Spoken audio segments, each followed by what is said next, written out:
Alright guys, so we made a pit stop here on our way home. We are at the International Drag Racing Hall of Fame and also the Don Garlits Drag Racing Museum. So they open up about 9 o'clock, so we're gonna go in here and check all this out. This seems to be quite the interesting compound of a little bit of everything. So I really hate to make this a whole like voiceover video, but there's just so much stuff here going on, and there was so many different music and noise and people, different stuff talking during this trip. Um, Basically what I did was anything that I kind of stopped and checked out, I would at least pause the video over top of the placard long enough so that if you guys want to pause and read the whole placard and get the information you can. This was just going into the museum. This was a A7 aircraft, similar to the one that Don Garlits was famous in a video photo for drag racing next to on one of the aircraft carriers. It's amazing. Some mud daubers flying around it, but look at that. They got it all roped down and everything. Help them put it up. This is it, guys. Let's go in and check it out. So even just walking into this area, you kind of have to walk through the showroom and the little gift shop and pay your dues to get in. But even just walking into this area, like you could smell, it smelled like a racetrack in here, but like you could smell all the old documents, the old paper, like it smelled like an old trophy room on top of everything else, which really that's what all this stuff is. As you go through, they've got all the different years and dragsters that the Garlits brothers built together, that Don built on his own, that Don raised on his own. The photos that they have laid out of every car and like everything's held together and it's each own exhibit of what years this was from, what years that was from. You could spend days in here combing through all the different stuff they had.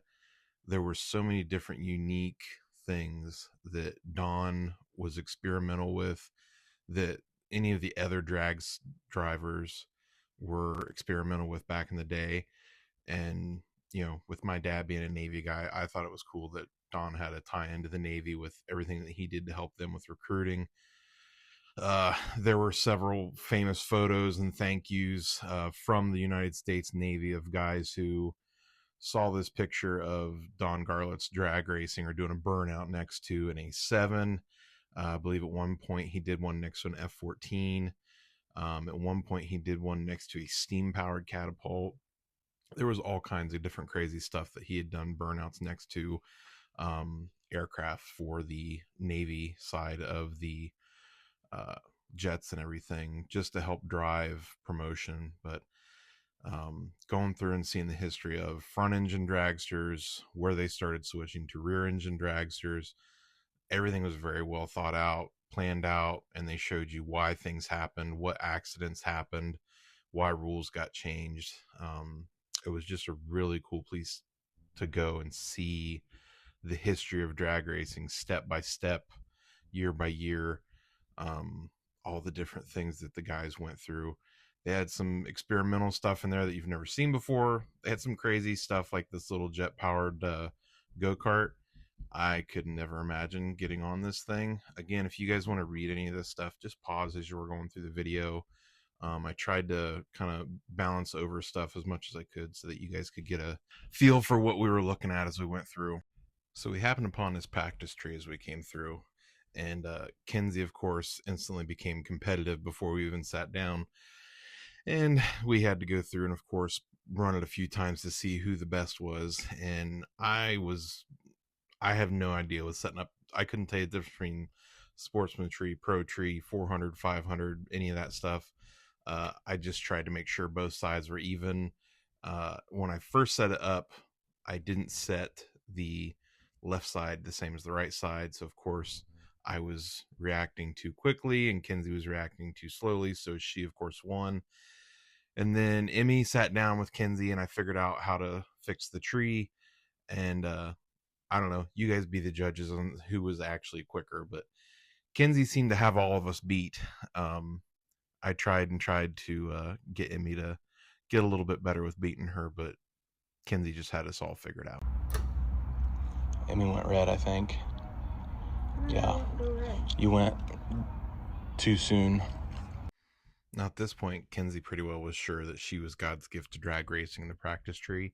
So she decided to start giving us tips on how we could do better and how we might be able to beat her because she was just that great. And I think Emmy had just about had enough of it. Try looking at the top light, but in your peripheral, I'm not notice listening to you. when you. Okay.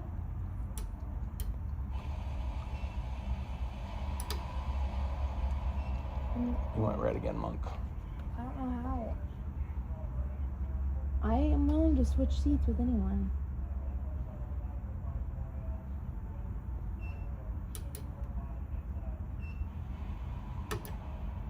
I went early that time. Mom got it. Or Emmy got it.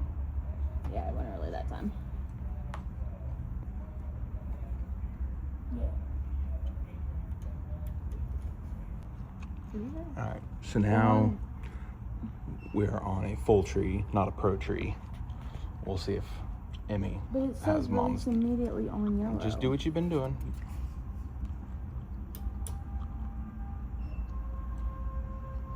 What? Let go. Emmy got it. So it lights all three and then it goes. Well, you didn't tell me. So as soon as you stage, it'll light the three lights like that and then let it go Okay. immediately. So there's no countdown.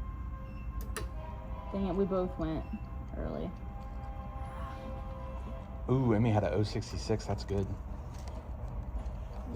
Wait, why does it say Emmy- I'm the winner? Because Emmy went 066 red.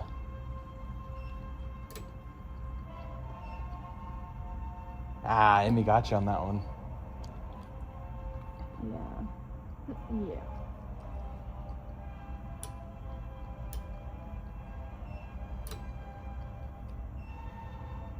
Emmy got you on that one. Dang it. Last one, I think.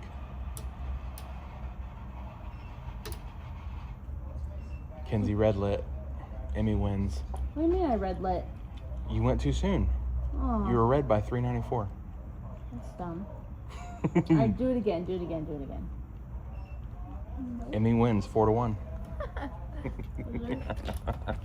Alright, now it's your turn. For the sake of keeping this video short, we'll just say Emmy won everything. Twin Olds Rockets 371 engines. And they called it the Dill Pickle. Front engine's a 394 Olds with a Iski flat tappet, and then the rear engine's a 371 with a Herbert roller cam. This place is just freaking cool. That one's got a supercharger on the front of it. The first mono wing car. The electric car in the middle. First electric car to go 200 miles an hour.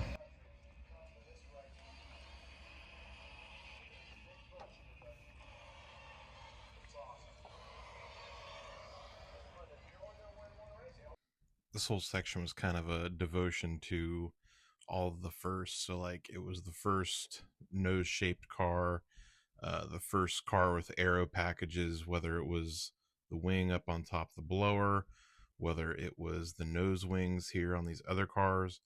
But it was just really cool to see the fact that even if these weren't the original cars due to them being chopped up to be rebuilt, or whether they were wrecked or just have disappeared, he built replicas of whatever cars he didn't have and made sure that they were here in the museum and represented literally nut and bolt correct.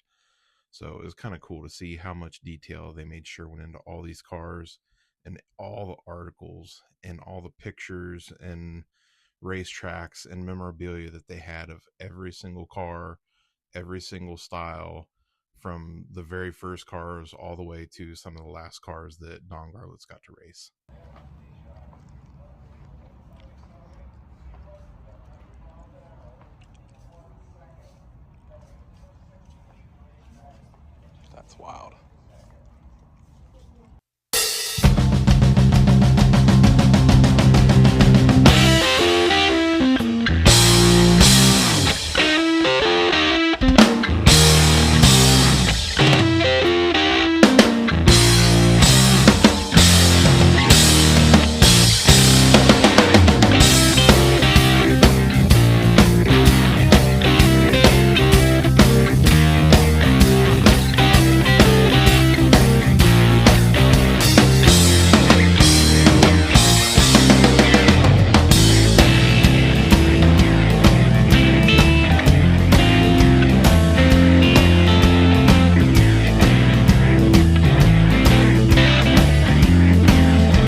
split the fuel cell.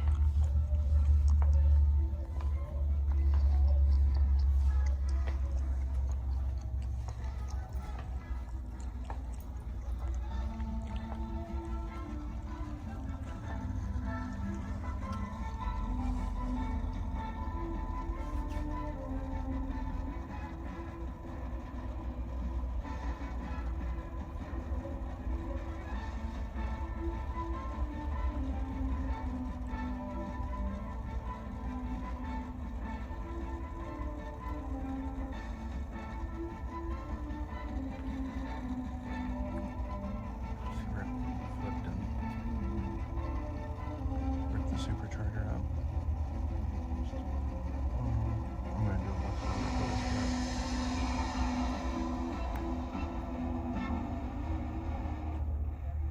It'll show from the other angle.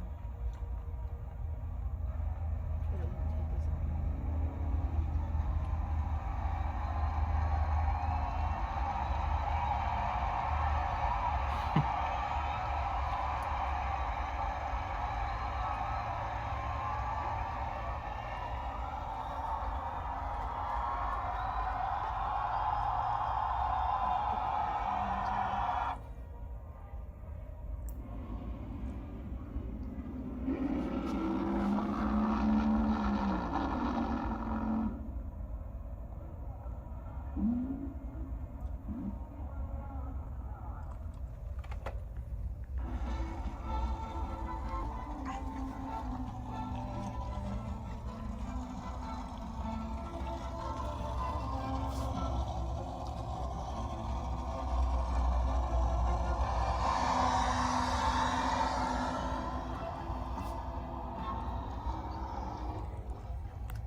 At this point, I was pretty well geeking out over all the different cars that I had seen in magazines, seen in old hot rod garage videos, just seeing some of this stuff that you never get a chance to ever see anywhere outside of a museum.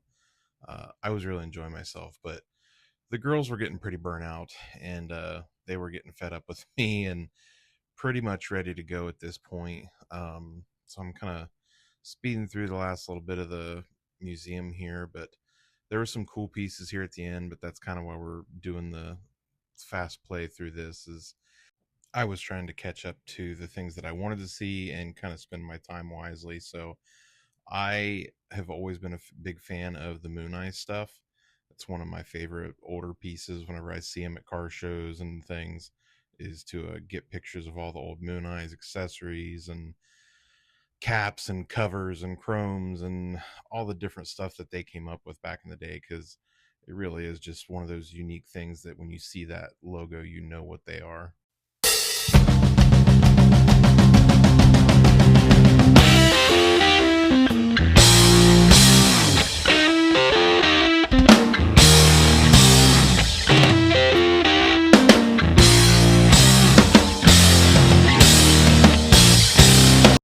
This was something really cool to turn around and see. I actually used to have a Morel model of this car whenever I was little. I think it was like one of the first plastic snap together model kits that I remember getting. But I turned around and saw it and instantly recognized it for what it was. But it was kind of cool to see that, the car actually existed, and to actually lay eyes on it in person. It was kind of a fun moment for me.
this was something really cool to see. So, if anyone knows the history of drag racing, you hear the name Shirley Muldowney, and you know who it is. Uh, I know the name because one of my buddies actually used to be her neighbor in Michigan for a while, and he told me all about her, and I had to do a deep dive and found out more information on her. But this is the legendary Shirley Muldowney, one of the fastest women in drag racing, one of the first women in drag racing. And it was really cool to see that Dawn had put on a great exhibit for her, all of her promotions, all of her different artwork, even her and her gun sitting there. Um, but it was cool to see one of her cars there, and just to see the respect that Dawn's had for her as a competitor. And it was actually cool when we came home, when we got to go to Norwalk for the Nitro race for IHRA. Dawn and Shirley were actually in a booth together in Ohio, our hometown Hebron track, and they were signing autographs there at the track, like right after we came home from Florida. So it was kind of cool to see, see the exhibit, and then not even a week later, I get to see her and Dawn both in person signing autographs there at National Trails or Durana Dragway in Hebron, Ohio.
I was ready to see drag racing stuff, wasn't ready to see NASCAR stuff, let alone Smokey Unix stuff.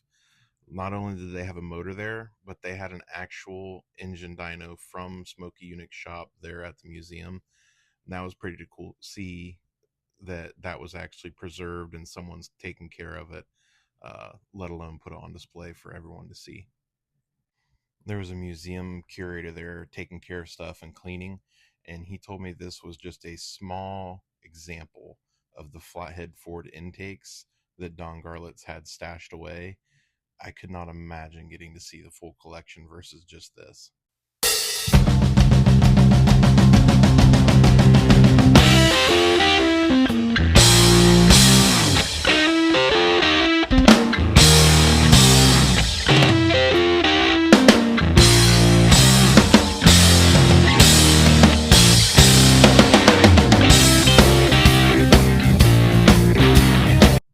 My other favorite from the era is definitely Ed Roth, or aka Ed Big Daddy Roth, and his little art of Rat Fink, the lovable little green rat shown here.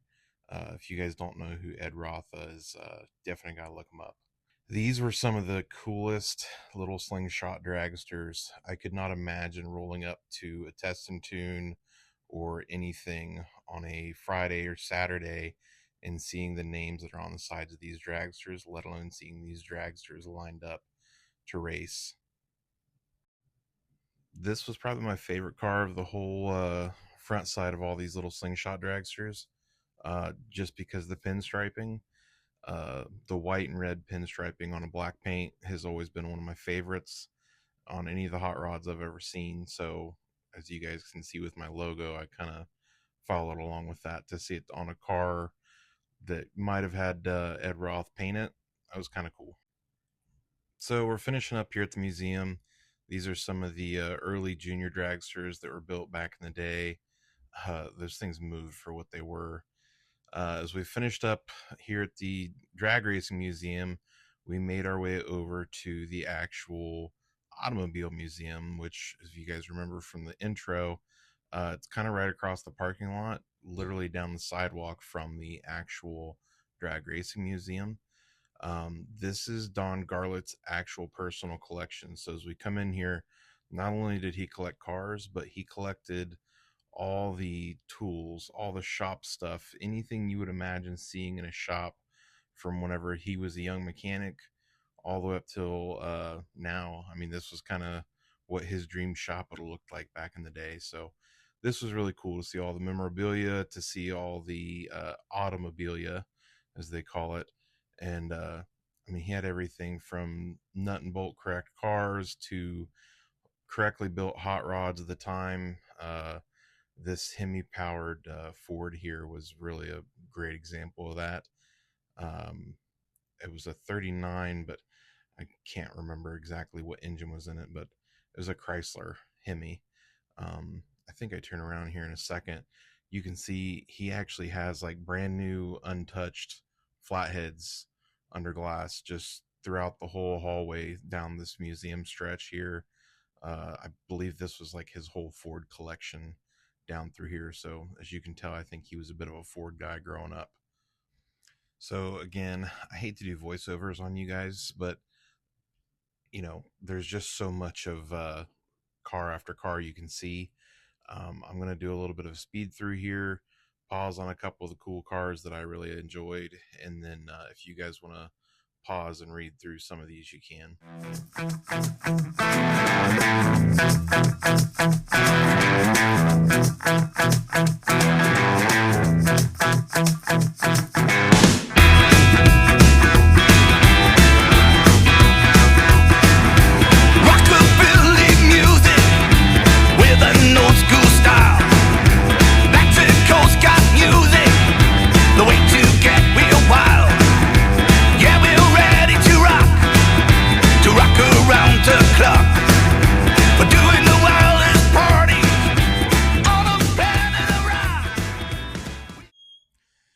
So Don Garlits did some advertising back in the day, and one of his coolest pieces just happened to make an appearance there in the museum. I know about performance. You need the right technology. You need the right equipment. You need reliability. You need the right gasoline. And you need the right skills. You need to trim the bushes. Citgo says go.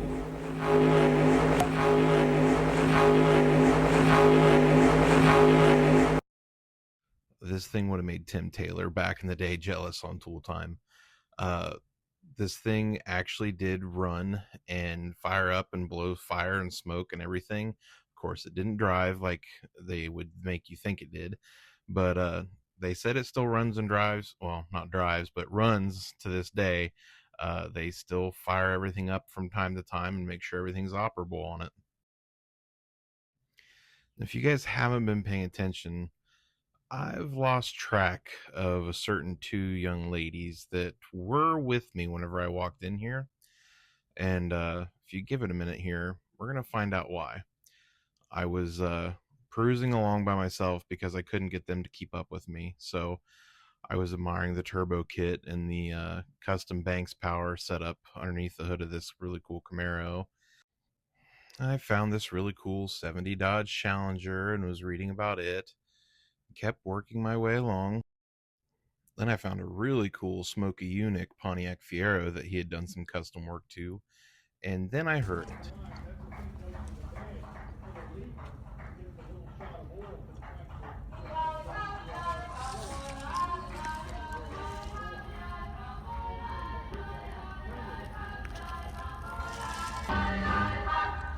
What'd you do, Kenzie? Huh? Huh?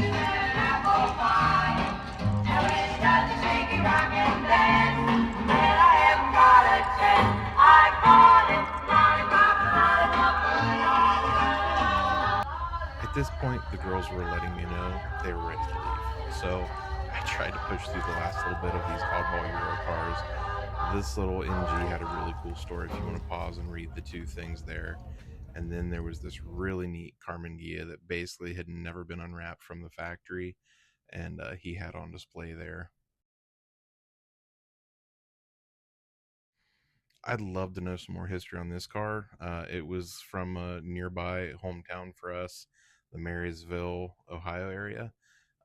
Never heard of it before, never seen it before, but that would have been a nasty little ride back in the day. I'm sure someone would probably know who this car belonged to and who drove it. I mean, I'm sure, I guess it was probably Mr. Daniels here that I'm going to show in a second, but if anyone does know the history on it, I'd love to hear some more about it. This was really a cool one. Take a minute and read this, but to see that they had went back through and took the time to recreate the very first drag car that they had ever built, and did it also nut and bolt correct, period correct. I mean, I guess some of the clamps and stuff, if you really want to get picky, weren't it, but to go through and see that it mattered enough to them that they wanted to have a replica near as possible close to it back on the museum floor. It was kind of a cool piece to see. I'm kind of surprised it's not down along with the other drag cars, but I'm sure if he still likes to get it out and drive it, it's got a special place up here in the museum. And that pretty much was the last car. This was a brand new old stock flathead block, still in the original crate. That was a pretty cool piece I saw too. All right, so that wraps up our visit of the Don Garlits Museum, International Drag Racing Museum. That was a pretty cool place. It was really pretty. So they have everything really well laid out. And they've got shops all around that they're doing restorations and building and stuff like that. So really fun. The girls are definitely ready to get back on the home. I think I bored their minds out of them. So we're going to get back on the road here and keep moving home. Hope you guys enjoyed that. We're going to get back to our normal car stuff later this week. We have the Butter Churn Cruise coming up. If you guys want to pre-order some shirts to wear during the event, you can do that right here. If you guys want to attend the event, here's the information with QR code you can scan. If you guys want to check out some of my merch, you can go to the Dirty Kerr Workshop.myshopify.com. See some of the designs we have there. Otherwise, thanks for watching. Keep on rolling.